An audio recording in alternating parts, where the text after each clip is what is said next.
Hey, beautiful beings, welcome in. My name is Lindsay Banks and I am an alternative entrepreneur, founder of Temple Woman, which is a society created to empower women to reconnect to their inner knowing. And under this umbrella, we are currently working behind the scenes on offering a variety of services. We've got Temple Children, Temple Earth, we're looking at creating a magazine, we've just set up a publishing house. There is so much going on at the minute, which is amazing. But I wanted to come in and share a video around moving off grid and mindset. So last Sunday I was in Harrogate giving a talk about my, we'll call it, semi-off grid journey. I'm aware that there's a lot of different meanings to being off grid. So, you know, some people want to be off grid but still live in their houses, which is absolutely fine. Some people want to live off grid and be in a cabin in the woods. You know, whatever it looks like for you, it's your journey. But ultimately it's about leaving the system that we have currently been in for so many years. So like I said, I just want to share a little bit about mindset. So when you make that decision that you want to move, either semi off grid or off grid or whatever it looks like for you, there's some qualities I feel which are really important to have. So the first one is courage. So it takes courage to stop maybe doing something that you've always done. So whether that's like with a job, whether that's paying a certain bill, whether that is you know, selling your house and buying a camper van. When you decide to do this, it's about taking that leap and making that jump. And when I was sharing my talk, I said, often if people say to me, oh look, I'm looking at going off grid, you know, can you help? I'm like, yeah, I can help. I'm happy to like mentor, you know, and work with people. And it's like I'm standing behind you on an edge of a cliff, and it's like you're gradually making your way to the edge, and I sort of just help with that, with when you want to take the leap, and like just give you like a bit of a nudge over the edge.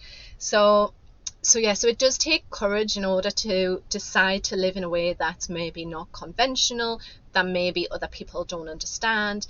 You know, I'm really lucky that my family support me in most of my decisions and the things that I do. But you may have family around you who are questioning, and it's about being able to stand really strong in your beliefs and your own knowing as well. So if it's something you know you truly believe in and you want to do, then it's about being able to stand up for yourself and say, actually, this is my life and this is something that I really want to do. So you may end up finding that you maybe have some difficult conversations with people around your decisions, but again, it's about being able to say, this is something that is for me. The other thing, the other couple of things you need are resilience. So yeah, and again, that raises a question of whether resilience is built in or if it's something you can learn. It takes strength and a bit of vulnerability, because if you're doing something that you've never done before, you may find yourself having to rely on people who already have and start to ask questions, you know, saying, can you help me with this? So for example, when I first got the caravan and moved it onto a site, I had no idea how to put it up. So thankfully there was people around me who came and helped me set up the initial caravan. You know, they walked around it, they were like, you need this, Lindsay, you need this, which was really helpful.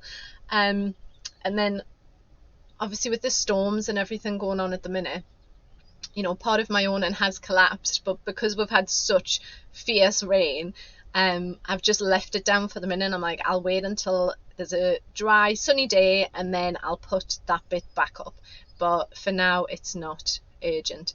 So yeah, and the other quality I feel which is important is adaptability.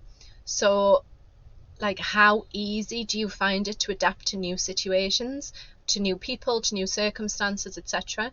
Again, when I was sharing my talk on Sunday, I went over to Mexico when I was 19 to teach English, and it was the first time that I'd been outside of Newcastle by myself. It was the first time I was with mostly people who were from different backgrounds to me. So there was quite a few Etonians there, you know, there was myself and one other girl from the north of England, and a lot of people couldn't understand what I was saying. My accent back then was really strong, and I had to adapt my language and the words I was using. So I was speaking a lot of Geordie slang when I first went over there. And even like the Mexicans, bless them, were just like, what are you saying? So it was about adapting to the situation that I was in there, and adapting my words, speaking more slowly. It was about adapting to the cultures as well, and understanding sort of like how life worked over there.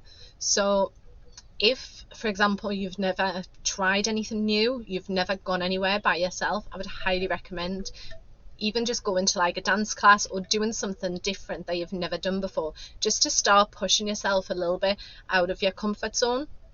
There's a lot of fears that can come up when you're doing this, and the biggest one I hear from people is around money, and what am I going to do for work if I'm living in the middle of nowhere? Thankfully, with the technology that we have now, you can still work online. So I I've just finished writing my 4th book, The Offgrid Journey, one mum's guide to living in a caravan. So that's, I'm hoping that'll be out over the next couple of months.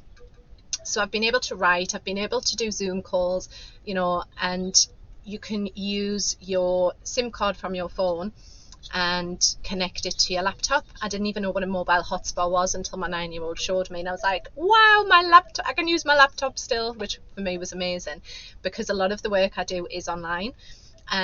You can think about crafts, you can think about teaching, whether there's workshops. There's so many different ways now to be able to earn money from different sources and different ways, that it shouldn't really be a barrier. And the other thing I hear as well is a lot of people saying, oh, I don't have any money.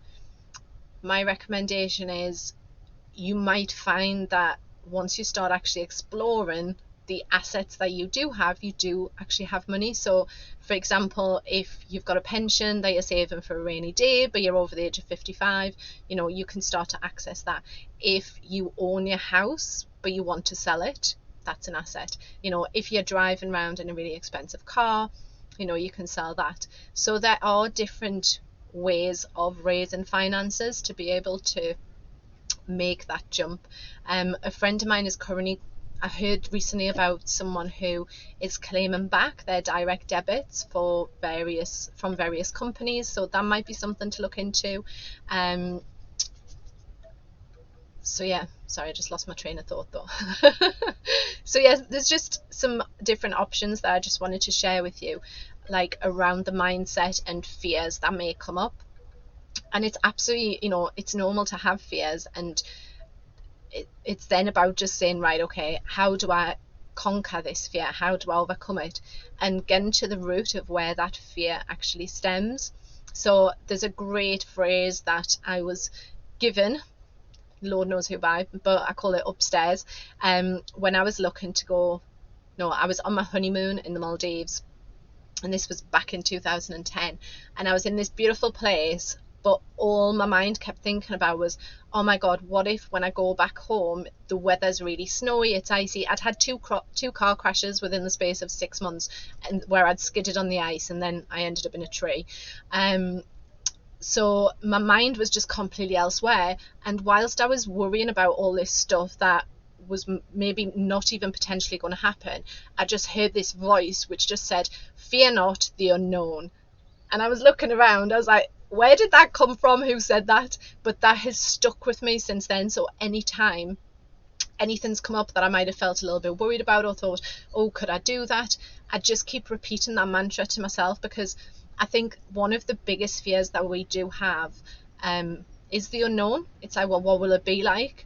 And you can't really imagine until you put yourself in that situation what it is going to be like. So I was just counting, I think it's 9 months now since I moved into my caravan, and I was just looking out my window this morning, and there's this beautiful elder bush, and when I arrived it was already in flower, then it went to berries, and I've just started to see the first buds of it coming back to life. So it's really helping me to reconnect with, with nature, etc. So if anyone has any questions around, you know, mindset, or if it's something you really want to do but there's something nagging you, then just let me know in the comments. You know, what is your biggest fear? What are you worried about taking that jump and that leap? Yeah, I'm just thinking if there's anything else that I need to share. So I haven't done a video for ages. I've been busy working behind the scenes, just in case anyone wondered where I'd gone, and I'm focusing very much on building Temple Woman. We've just set up our own Temple Woman publishing house, and I'm working with people to create sort of classes for children around meditation, mindfulness, introducing a lot of the spiritual style concepts to our children and supporting them in that as well. So yeah, so any questions that anyone has around off-grid living, please do put them in the comments below, and I will make some more videos around those. And if I can help, if I can be of service, then I will be. I'm always very open about sharing my experiences with others, and you know, my feeling, I want more people to come and live off grid, so like I can connect with more families, you know, and more people as well. So if you want to see what my like big vision is for this year, then do go over and check out my Temple Woman vision video that I did, because that basically encompasses everything that I want to achieve, and there's probably more now, but yeah, do go and have a look. So wishing you well on your semi off-grid journey or off-grid journey, and like I said, any questions, stick them in the comments. So for now, happy 22 of the 2022.